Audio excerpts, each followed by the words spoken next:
Hello and welcome to another comedian's interview for my blog, Arichcomiclife. My name is Richard Gill and my blog describes me watching over 800 stand-up comedians and counting over the last 46 years.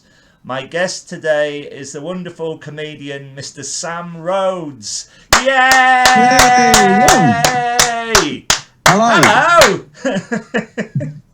How are you? Are you all right? I'm very well, Squire. It's an absolute pleasure to be here. Thank you so much. We're going to do an interview which will last 45 minutes to an hour, all about your comedy career. Oh, one of my favourite topics. So if we go right back to the start, and if you can tell me, please, how did you become a stand-up comedian in the first place? Well, I've got a very strange history in that I've always kind of described myself as an arts odd jobs man. Ever since I was sort of in my early 20s, I've been a self-employed musician.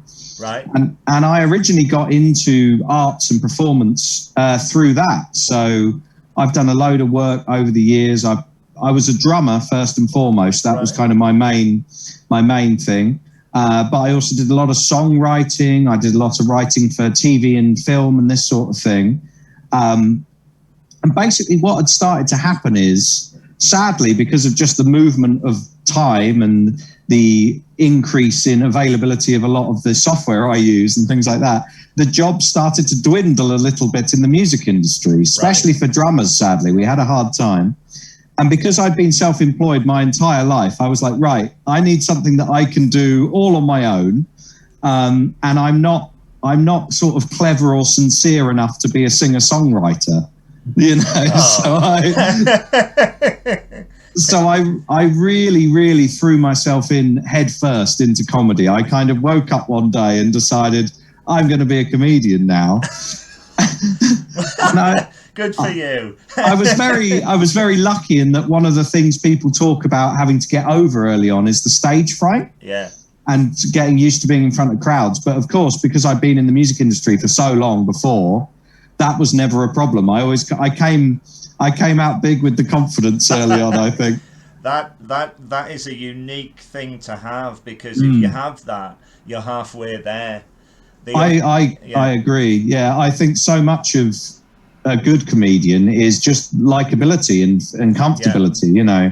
And I'm glad that I was likable and comfortable when I started, because I certainly couldn't write any jokes at the beginning. When was this then? What sort of time are we looking at? This was probably around 6 or 7 years ago now, but comedy had always been a huge part of my life, and it was my absolute, and still to this day, my absolute favourite thing to do is to watch comedy, to listen to comedy. It really is. And I just always thought as well when I was younger, Vic and Bob are my all-time favourites. Yeah. And I always thought, what a beautiful thing it must be for your job just to be to muck about with your best friend for a living. You know. And I first saw Reeves and Mortimer on the Big Night Out on tour. Oh yeah. In 1991, and their character Les walked on the stage. He was dressed as a scientist, and there was a step ladder on stage, and he climbed the ladder, and he brought out a fishing rod, and he started fishing for loaves of bread that were on the stage. And when he caught one, the whole audience went bananas. It was extraordinary. And I think, and I think the wonderful thing about them, I remember first watching them on Channel 4, and I kept going back to them thinking, what the hell is this? You know, and that was the hook. Once you got it, it was fantastic. Totally. They were superb. And I think they really embody for me something that I think is so important, that humor is for everybody. Yeah. They're very apolitical, so they don't do political jokes. They don't really do rude jokes, and they just do silly, fun stuff. And I think, because you can enjoy that as a 5-year-old or a 95-year-old, and I think there's so much joy to be had from it. Very much so. And it's something when I've written material or I work on material, I really try and keep in mind. I'm a big fan of my jokes being as inclusive as possible. I really want everyone to be able to enjoy it, you know. That does come across very, very much so when I saw you live. Many times I've seen you live, and that I think is the key to it. You are a universal comedian, which works brilliantly. Can you describe your first ever comedy gig? Did you go to pubs or? My first one is the weirdest first show ever, I think. I'm all ears. I had some musician friends and I'd been saying to them for ages, I really want to get into stand-up, maybe writing, maybe something like this. And they knew that I wanted to do this. So there was a big show happening at Sutton Football Club, where I'm from, and I kind of live down here. And they booked a couple of pro acts, and they had an MC on of the night. And my friend was good friends with the MC, and they're all football lads, you know, and I'm certainly not that. But my friend said to the MC, you know, it'd be hilarious, just halfway through the night, announce Sam. Just say he's coming on. We won't tell him, I won't tell him, you won't tell him, and we'll just see what he does. Oh, brilliant. And the plan was, of course, to make me embarrassed. I think that's what they were trying to do. But they announced me and I just went, all right. And I just leapt up and I just did. Oh man, I was so like nervous and energetic. I did a bit about dog fighting. Brilliant. I had this concept which I thought was hilarious when I first started, which was, if you're into dog fighting, how do you invite other people? How do you let them know? So I talked about that. I remember drinking someone's drink and then like running off the stage. That was my first ever show. And it Original. Yeah. And I think I maybe got one or two laughs at that show, and then after that I was done. I was like, right, I'm in now. This is what I like. Yeah. Wow. So did you have the apprenticeship where you would play lots of 5 or 10 minute sets in pubs?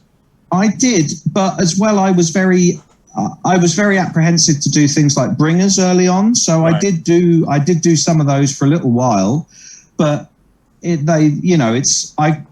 feel like what I did is I took my music industry training and took that to the stage. So what they say, or what I'd been told when I was a musician, if there's nowhere to play, set up your own gig. Right. So that's exactly what I did. I didn't want to do lots of, 5 minutes where I had to sit around and wait for other people. Yeah. And I knew the owner of the Alley Cat in Denmark Street really well. Yeah. So I just said to him, let's do a weekly show here. I'll MC it. I'll book it. Wow. And I just dove head first into it, you know. So Brilliant. I was running a weekly show about 2 weeks into my comedy career, I think. Well, that is one way to gain experience. Well, that was it. And once again, going back to Vic and Bob, I read about how their thing just started as above a pub, just their mates or whatever.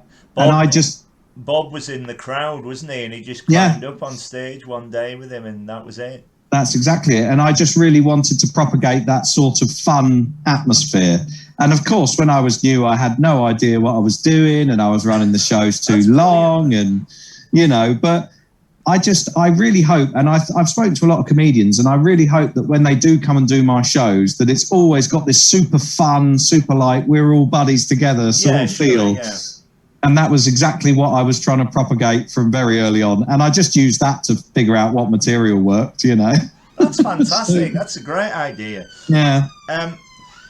So when you're doing these weekly shows, to date, what has been your best and worst comedy gig? I can't imagine you having many bad comedy gigs because you're such a good comedian. Oh, that's very kind of you, so you're very nice. No, well, I am lucky in that because I do music as well, and I do a lot of improvised music in the set. I always feel I've got a bit of a get out. So if people aren't liking the jokes, I'll lean more into the music. And then even if they didn't like the music, they still have to think, well, at least he was good at that. Do you know what I mean? Yeah. So I think the worst show I've ever done was probably in America when I was on tour a couple of years ago. I was in Memphis and I had a couple of pro shows in Memphis, but I wanted to fill a free day in between. So I thought I'd go down and see if there was a good like local open mic to do in Memphis. Right. I turned up at this tiny grotty club in Memphis and they had probably the same 5 comedians every week for 10 years, you know. So I felt like it was a very unwarm welcome. I really felt very like, you know, they were not. Every other time I'd gigged in the States, and even when I'd done little pickup shows like that, everyone was lovely and we'd all have a nice chat. I'd usually make a couple of friends. But yeah, this tiny club in Memphis, those guys were having none of it. Wow. They were not impressed by me. They did not like my sort of thing. You know, they were doing very like roasty sort of jokes, like mean jokes. And it was very, very, very odd. It just had a very strange atmosphere. That's yeah. I suppose you have to have the difficult gigs to make you a better comedian, though. Oh, definitely, yeah. I did another one in the States, actually, now I think of it, and it wasn't a bad gig at all, but it was just a funny thing for someone completely missing the point, which was that I did this show, and we called it Microwave Massacre, and the joke of the show was I pretended to be the director of a movie, but I had never seen the movie before we watched it live on stage. Brilliant. So I pretend to be the director and I'm talking about why I've made these choices and why this has happened in the movie, you know. Oh, and it was so fun. And we did it a couple of times and 9 times out of 10, people really got it and got on board. But I did one of those shows and a large group of people had come from the local film school and they genuinely thought they were coming to see a director talk about his movie. Oh, that's great. and of course, for the whole thing, you know, half of the crowd were laughing, but this small group of like film students were sitting there going like, oh, her. You know? And they didn't leave and they weren't angry, but at the end, they were just like, well, what was that? They just didn't understand what it was. Oh, that's brilliant. That's such a good story. Oh, it was really fun, you know. You remind me, your musical comedy reminds me, it's a similar style, I think, to Rob Deering, who can make a very funny song very quickly and get an audience laughing. You said that because of your musical background, you don't seem to get any nerves when you go on stage. Were you ever nervous at the start? How did you cope with them at all, if you did? It's really interesting because once again, this all goes back to sort of when I was at university studying music. I got so much great advice then that's really carried me over. Yeah. And one of the pieces of advice I got was nerves and excitement are actually the same emotion. Wow. We just call them something different, you know. So when I was at university, they say, if you ever feel nervous, reframe it. Don't think of it as being nervous. Think of it as being excited, because it's exactly the same physical reaction. It's exactly the same feeling, you know. We just, as humans, have given it 2 different names.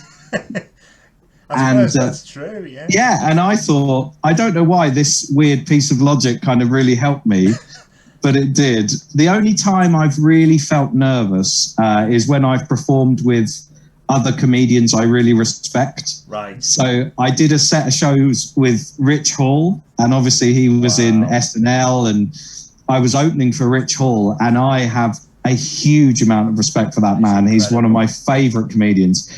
And the first 2 nights he watched my performance both times, and I wasn't nervous for the crowd, but I was nervous because I was like, Rich Hall is watching this, you know, and I was looking and I was like, I hope he's laughing, you know, because if he's laughing, and I got a couple of little sniggers out of him, so I was like, okay, he's had a little laugh. Did he say hello to you afterwards and comment? Oh yeah, he was a lovely bloke. Yeah. We had a real, you know, we had a real nice time backstage. He was very, you know, he's he's got a very grumpy demeanor, but he was a really nice guy, if that makes sense, you know. I've seen him many times over the years, and I met him at Headliners Comedy Club in Chiswick after his set, and he came up to me and he went, "You're the one with the loud laugh." I went, "Am I? Oh, thank you." He was terrific. I love his show with the band. The hoedown. It's such a good idea for him. Yeah. When you're on stage, how do you remember all your routines? That's a real interesting thing, because I, for years, wanted it to be improvised all the time. Right. So when I first started, I did an awful lot of improvisation, and I'd really decided, like, oh, improv is where it's at, you know. But then, of course, I would do bits that went really well, and I'd go, God damn it, why don't I do that bit again if it's good, you know? So what I do when I'm on stage is I have these little blocks. So I know that certain bits will roll into other bits and roll into other bits. But I do like to see if I can still get some improv in, and I do try and sort of hone it for the audience I'm doing it for. Sure. So my dream audience is actually your middle-aged nerdy man audience. Anyone who likes a bit of Hello. Because I think my frame of reference is very sort of 70s, you know. So I kind of like, I do gear the material to who's there, and I keep an eye on the crowd and see what they're liking and what they don't like. And I don't always do it in the same order as the other thing. You know, I like to change it up a bit, and I like to see what's working in different places. But I do annoy myself because I don't write stuff down is the other thing. When I think of a joke, I don't ever write it. I'll maybe do a voice recording, or when there was lots of shows on, I'd just think of it maybe on the train, and then I'd say it on stage and record it. Brilliant. And if it worked, then I'd expand on it. You know, but sometimes, you know, you have a really great night and you come up with a really good bit, but you didn't record it, you didn't write it down, so they're just lost to the ages, which is a bit sad. You said before about being part of the 70s. That was obviously the decade where I saw my first comedy show myself. The very first one I saw was Les Dawson in so jealous. 1975. And then a year later, I saw Tommy Cooper. Oh, I'd have loved to have seen Tommy Cooper. He was amazing. And then Ken Dodd as well. Ken, I met Ken Dodd. He was a beautiful man. I was so happy to get to meet him. Met him. But so I was born in the 80s, but I'm obsessed with the 70s. It's the weirdest thing. Like I was born in the 60s. I'm constantly obsessed with stuff. I'm nostalgic for things I wasn't even there for. Do you know? I've got a giant record collection. I'm obsessed with films and TV from the 70s, you know. Brilliant. And I met Ken Dodd, and I met him at a train station, and like I said to him, "Oh, you're a genius. I'm a big fan of yours. My Nan was your favourite." Wow. And I actually said to him, like, "Oh my God, are you Ken Dodd?" And he said to me, "I used to be." And I was like, he's still got it. And it was the year he died, actually. I think. What a great comic. I saw him 4 or 5 times. My favourite story was when I saw him at Crew, and he did the first half. I was with a friend of mine, and the interval was at 10:30. He was infamous for doing the very long shows, and he wasn't going down so well, or he thought he wasn't. And the second half, he bounded on, and he started telling jokes about newspapers. And he looked at me and he said, "Sir," "what's the newspaper in Crew?" And I yelled out the Crew Mail, and 2 old women behind me went, no, it's not the Mail, it's the Chronicle." And I turned around and went, no, it's the Mail, and no, it's the Chronicle. This went on for about 5 minutes, floored him. He couldn't stop laughing. He looked at me and he said, "Where are you from, sir?" I said, "Carlisle." I said, "Oh, I'll see you on Sunday."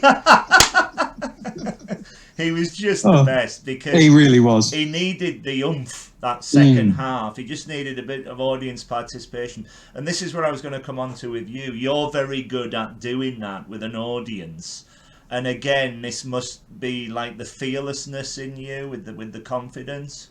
Yeah, and it's another thing you learn from playing music. Like, because I studied jazz. Our jazz tutor always used to say, jazz is very insular. You're playing a lot of stuff to yourself, but pick people in the crowd that you're playing to, and they're going to enjoy it an awful lot more.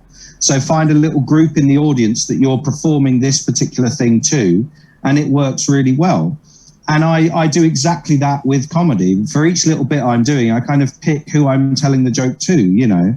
That's a great tip. And the people in that group where they're sitting, they also feel like you're telling them the joke, you know, if that makes sense. Yeah. It's just a beautiful way to feel more engaged with people, you know.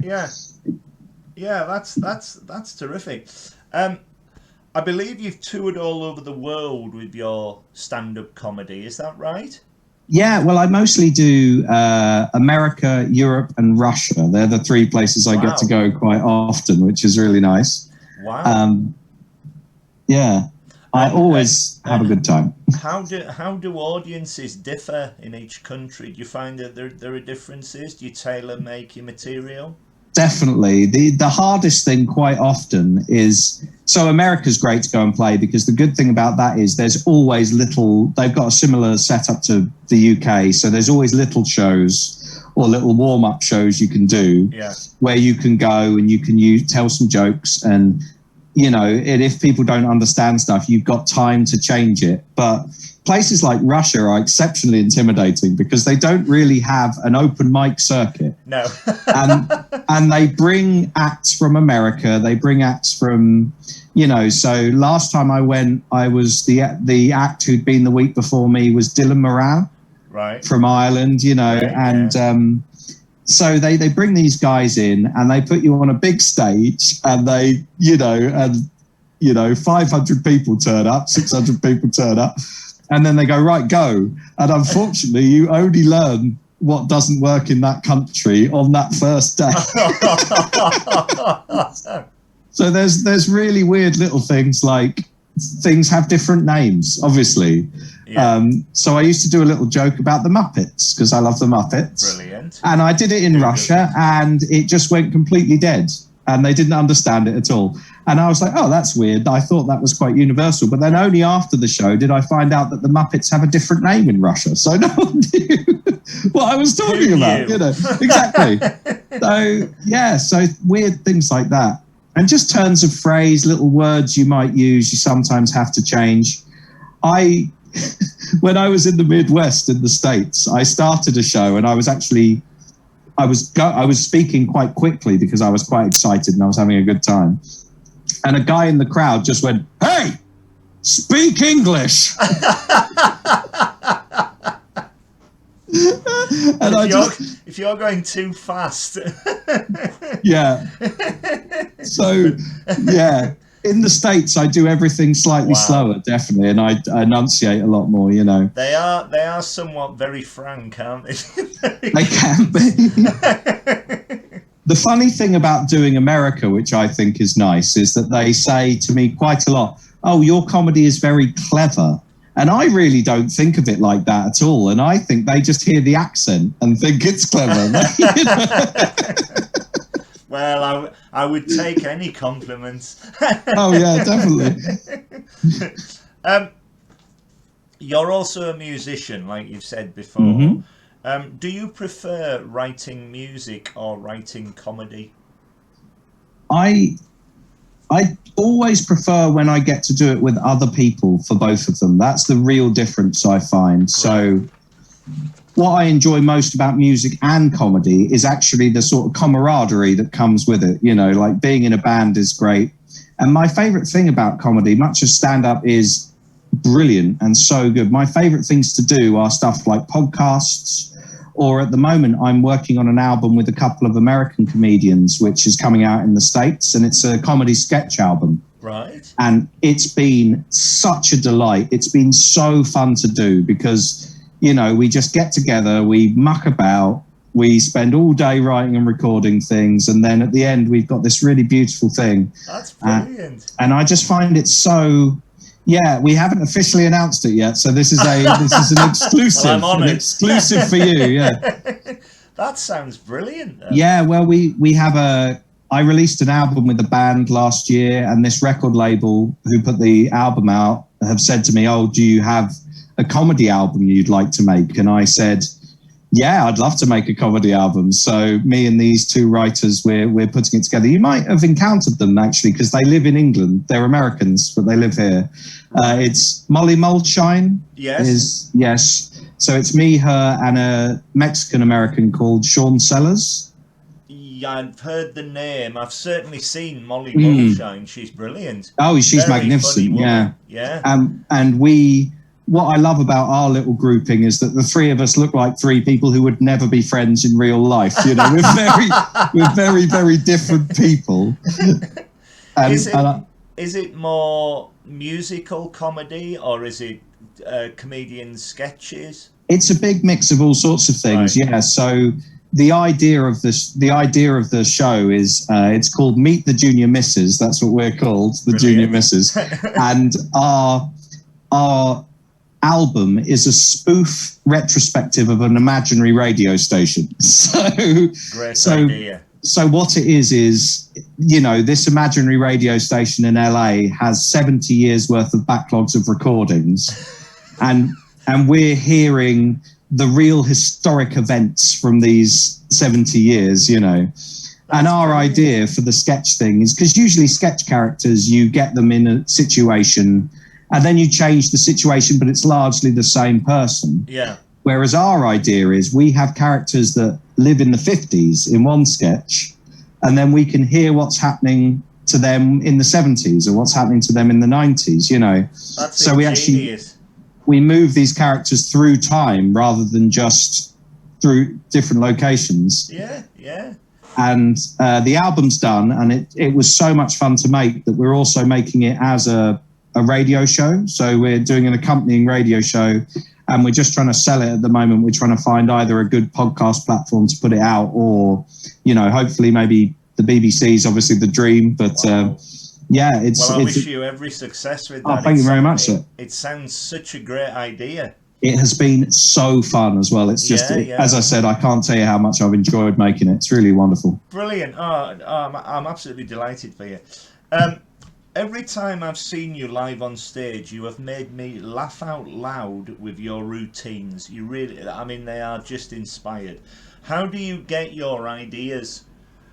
I really love talking to my friends. That's one of the best ways to kind of come up with stuff. As I said, I don't often sit down, to write something. Yeah. I love for it to feel organic, and quite often I have a very good friend called James who I've played in bands with for years, and I've tried to convince him for years that he should also try some comedy, because I think he's hilarious, and he's one of these guys. He's just got we've got so many shared interests, and he's got a real interesting take on things. So quite a lot of what eventually becomes material will just come out of me and James watching a stupid movie and just having a chat for a couple of hours. And then something will come up and I'll think, oh, that's a really funny, weird idea. And then I'll do a little voice recording in my phone, just an outline of maybe something, and then it will develop into something like that. Yeah, yeah. And as I said, I love the back and forth. It's my favourite thing, you know. Yeah. Do you take notes at all for if you're on stage to see how things went, or do you record as you do it? Or? Yeah, so when I perform on stage, I usually try and get an audio or video recording. Right. Just so then if something jumps in, it can. I actually really don't like, personally, notes on stage. No. Because I think it breaks I always say it's like professional wrestling, right? Everybody knows that wrestling is fake, right? Everyone knows that. But people still love to watch wrestling because when you go to see it, they take it seriously and they never tell you that it's fake. And I think stand-up is exactly the same. Everybody knows that the comedian has thought of these jokes in advance. He's said them 50,000 times. But the real magic is pretending that you've just thought of it just then. It's the walking on and doing it for the first time. Exactly. Yeah. And I think as soon as you've got a little notepad you're showing the audience, hey, this isn't spontaneous. This isn't happening now. And even though they know that, you shouldn't show them that, I think. So I don't ever. It's very good advice. Yeah. I don't ever have notes, and I don't even write on my hands or anything, because I don't want people to ever know if it's something I've said 900 times or something I've just thought of then, you know. Brilliant. Yeah. What has so far been your comedy highlight? Getting to record my comedy special out in the States was certainly an absolutely beautiful thing. And it was a lot of work, and it was very, you know, it was very hard to organize and raise the money for and everything like that. But that was definitely, to this day, I think I don't think I've had a greater time. Just the relief of that actually going well, and then finally getting it released and finally getting it out on Amazon and stuff. It's just been, you know, that was definitely something I really, really, really enjoyed. It's so good because comedy albums, it's like a book. You've got it's there forevermore once it's laid down. I had Jasper Carrot's comedy albums. I had Les Dawson's ones. They all used to do them that would chart. You know, I love it. Yeah, popular. And it's so good to have a record of what you've done as well. Yeah. Oh yeah. Well, we filmed it in a theatre in the Midwest. Right. And we did everything to make sure the theatre was full. We had a full lighting team, a full camera crew, a full sound crew, and it was beautiful. And one of the other reasons I liked it so much is we had to raise money to make it happen. So we actually had to find, investors and patrons who believed in what we were doing enough that it was so that they'd help us make it, you know. Sure, and I just worked with an amazing team of filmmakers, and my tour manager is a guy called Brad Bennett, and he is one of the soundest men in the entire world. And he was so helpful in making it happen. And I just feel so privileged that so many people would want to help me make this silly thing. And I just thought it was, as I said, I just thought it was beautiful. And if any of those men who've helped me make that ever need a favor, they could ask me anything. That's exactly right. Great. Do you have any ambitions as a comedian? Do you want? Would you like to play the O2? Would you like your own quiz show? Anything like that? Weirdly, I mean, my dream career is Stuart Lee's career. I think, I don't really want to do massive stadiums. I mean, I'd love to do something like a sitcom, but what I think is really great is not having 20 million people who know who you are but don't really get it. Yeah. I'd much rather have 2,000 or 3,000 people who really, really get it, you know. And I think that's the dream for me, is to just, because all I ever want is to be able to do this and not worry about doing other things. Yeah. So I'm not interested in being famous, really. I'm not interested in that sort of thing. But I like the idea that enough people like it so that I can just chug along and make whatever crazy thing that I want. And I'm getting there. It's I was, before this bloody pandemic, I was, as I said, full-time stand-up comedian. So it was, really, really nice. Was there a point in the 5 or 6 years where you thought, yes, this is working, this is a full-time job for me now? Was there a specific point? It was the first time I paid a full month's rent just with money I'd earned from comedy was pretty satisfying. That was a real thing, you know. I was really, really pleased with that. That's brilliant. Yeah. That's great. Yeah. That's great. As you say, we're all living in strange times.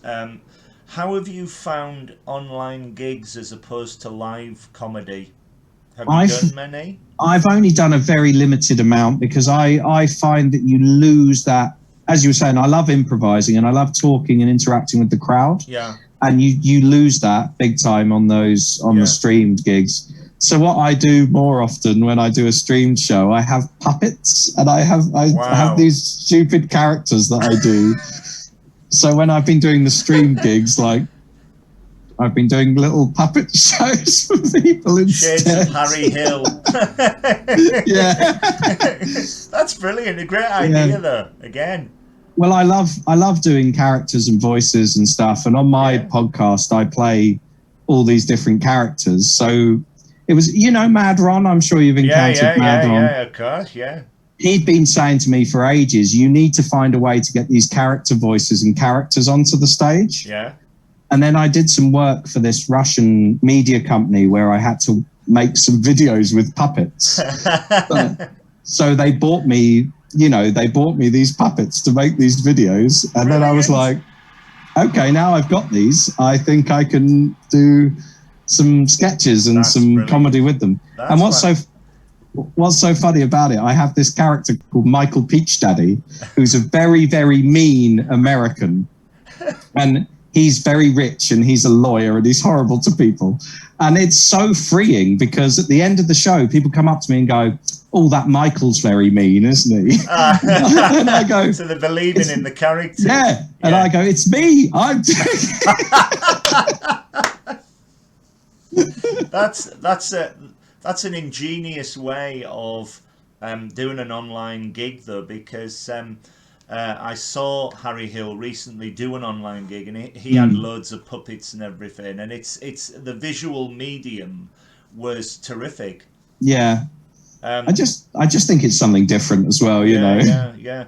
I first saw Harry Hill 30 years ago at the downstairs at the King's Head, and he still holds for me the funniest opening line to any set. He was late for the set, and he rushed past me, climbed up onto the stage, and he said, "Ladies and gentlemen, I'm sorry I'm late. I had to have a testicle brought down." And the whole audience laughed, and then he said, "From Derby." Oh, he's a genius, the man. Genius. I love him. I love him. When I met him, I told him that story, and he went, "Oh, I'm still using that line."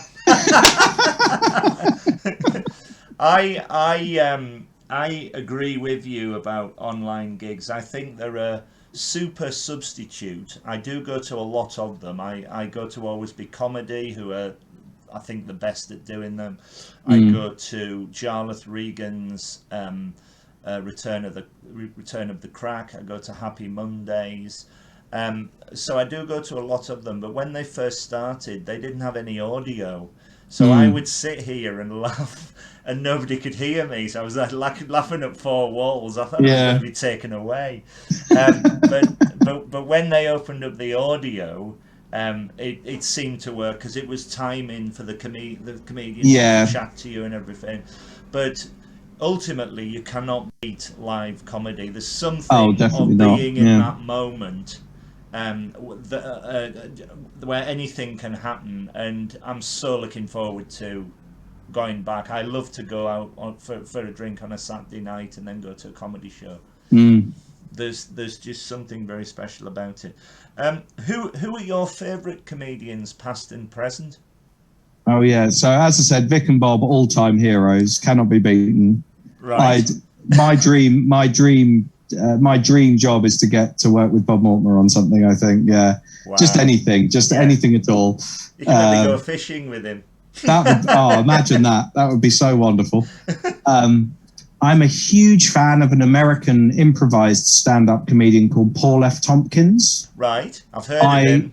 I adore him. He literally never fails to make me laugh. And because so much of his stuff is improvised, I find how he does it fascinating. I think he's so good. And he does a lot of podcasts, so he's been the voice in my head most of this year, to be honest, because he's been there. I really love him. I love, obviously, all the old British alternative comedians, Rick Mail, all of this stuff. Yeah. But I've got a real soft spot for Jerry Seinfeld as well. Brilliant. I really like him. I saw Rick Mail in Carlisle on tour. Yeah. And before he appeared, they were playing the Muppet Show theme and the theme from Dallas intertwined scratching, and he kept saying, "Ladies and gentlemen of the Carl," because I saw him in Carlisle, he called it the Carl. "I will be with you soon." And then the whole stage exploded. He jumped on, his trousers exploded, and he spotted one member of the audience not laughing near me, jumped down and threw him out. Whether it was a plant or not, I've no idea. But what a performer! It's such a sad loss. That's how you do it. Yeah. He was extraordinary. Mm. Like me, do you go to a lot of comedy gigs as a member of the audience? Oh yeah. Well, whenever I'm not working, it is weird because it's something I genuinely love, and I feel like it's very weird for me because I always thought that all comedians were going to be people who love comedy and are very social. And then, of course, you get into comedy and you realise that is not the case at all. No. For most of them, it's the exact opposite, you know. You're one of the few people that have said yes to this question. I love it. I genuinely love it. And I think, I don't know if it's just because I've got a short memory or short attention span, but I'm really lucky in that I don't think I overanalyze comedy when I watch it either. I just let myself enjoy it. Yeah. Which is something I could never do with music. With music, I'm very, very, very analytical all the time. But I just love getting into that spirit of like, oh, we're all here to have a good time. Yeah, exactly. I love it. I really do love it.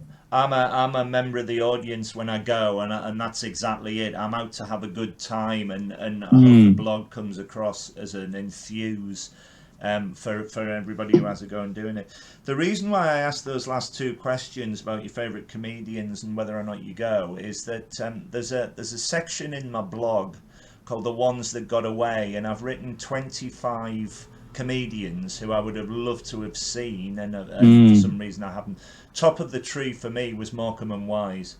Yeah, I would of course. have loved yeah. to have seen them. They're the reason, obviously, why I love comedy. There's something more to acts like that, with like Twiddle of the Glasses or Tommy Cooper's Fairs or whatever. And also in there was Dave Allen, Bob Monkhouse.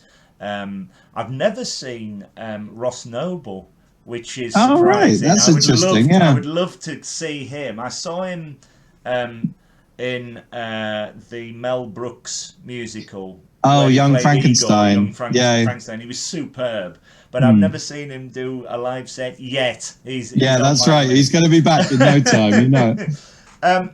Just before we go, and I've so loved talking to you. I've so much enjoyed it. Is there anything else you'd like to say? Where can people find you on social media? Are you doing any more online gigs, or do you want to mention podcasts, anything like that? Yeah, so the best place to find me is on Facebook. My main sort of stuff is there, and it's facebook.com/Sam Rhodes CE, and the CE stands for Comedy Explosion. That's what I call all of my the Sam Rhodes Comedy Explosion is all my stuff. If you have Amazon Prime, you can watch my comedy special, which is called Americana-rama. Right. Because I love awful portmanteaus that make things very hard to find online. And I also have a podcast, as all comedians do, and it's called Segmentertainment. Because as I said, like to give everything long names. Yes. But Segmentertainment is a beautiful sort of heightened reality podcast where I play characters, other people play characters. Each series has an internal sort of story arc. Yeah. And I wrote a new theme tune for every episode for 70 episodes. So it was a lot of work. That's amazing. You have been very, very busy. I'm a busy boy. I would love to see you live again very soon. I'm going to make a point of it. And I've so much enjoyed chatting to you today. Thank you so much. It's been a beautiful thing. Thank you, and all the best to you.